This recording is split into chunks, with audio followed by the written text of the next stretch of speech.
जय गीता भागवत। युधिष्ठिर ने उन्हीं बर्तनों को मंगवाकर अपना यज्ञ समाप्त किया था। इस प्रकार वे भगत भयहारी वासुदेव नंदन भक्तों की सभी इच्छाओं को पूर्ण करते हैं।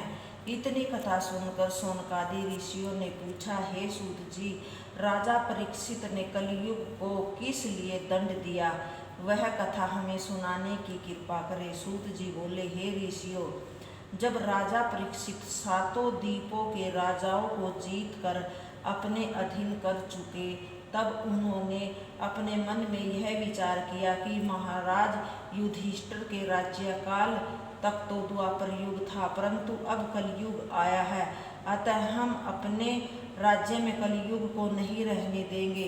ऐसा विचार कर राजा परीक्षित दिग्विजय करने के लिए निकल पड़े।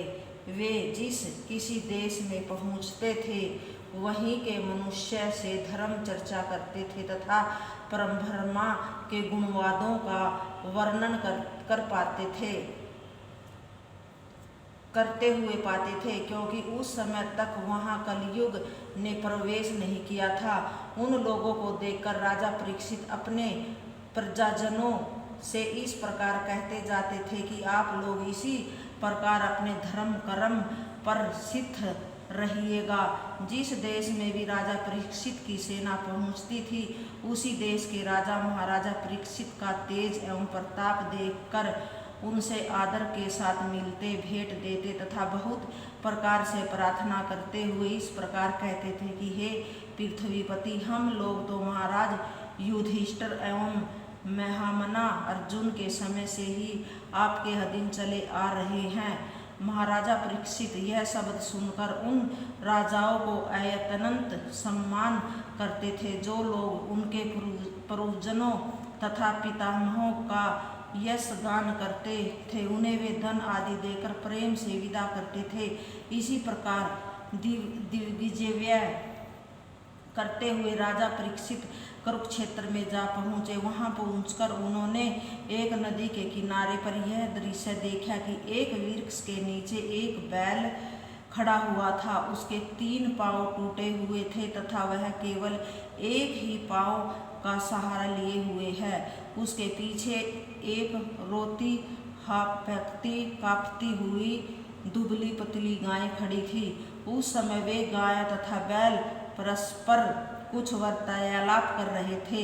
राजा परीक्षित उस बैल तथा गाय को ऐसा हाल देखकर दयाद्रत हो एक वृक्ष की ओट में खड़े होकर उनकी बातचीत सुनने लगे। उसी समय उन्हें यह दिखाई दिया कि कुछ दूरी से एक श्याम रंग वाला भयानक सुंदर राजा का वेश बनाए हुए उस गाय तथा बैल की ओर दौड़ा चला आ रहा है। सूत जी ने कहा, हे शौनकादि ऋषियों, उस बैल रूपी धर्म ने गाय रूपी पृथ्वी से पूछा, तुझे ऐसा क्या कष्ट है जो तू रो रही है? यदि तुझे मेरे तीनों पैर टूट जाने का दुख हो तो इसका कारण केवल यही है कि कलयुग में पापी मनुष्य बहुत उत्पन्न हो गए हैं। उन्होंने धर्म को त्याग दिया है। कलयुग के लोग दामाद से रुपया लेकर अपनी कन्या का विवाह करते हैं तथा उन्होंने अपने पुत्र का पालन करना इस विचार से छोड़ दिया कि तरुण हो जाने पर वह उनसे झगड़ा करने लगेगा। ब्राह्मण वेद पढ़ने में आलस्य कर उठते हैं तथा शूद्र वेद पुराणों को पढ़ने की इच्छा रखते हैं।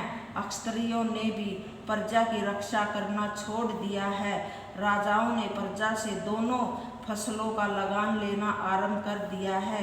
यदि लगान शेष रह जाता है तो वे उसे वसूल करने के लिए प्रजा को बहुत तंग करते हैं। यदि तुम इस कारण रो रही हो तो है कि तुझ पर अपने श्री चरणों को रखने वाले भगवान श्याम सुंदर अब गोलोक को सिधार गए हैं। अतः कलयुग के राजा अधर्मी होकर तेरे ऊपर अत्याचार करेंगे तो तू अपने मन का हाल मुझसे कह। जय गीता भागवत।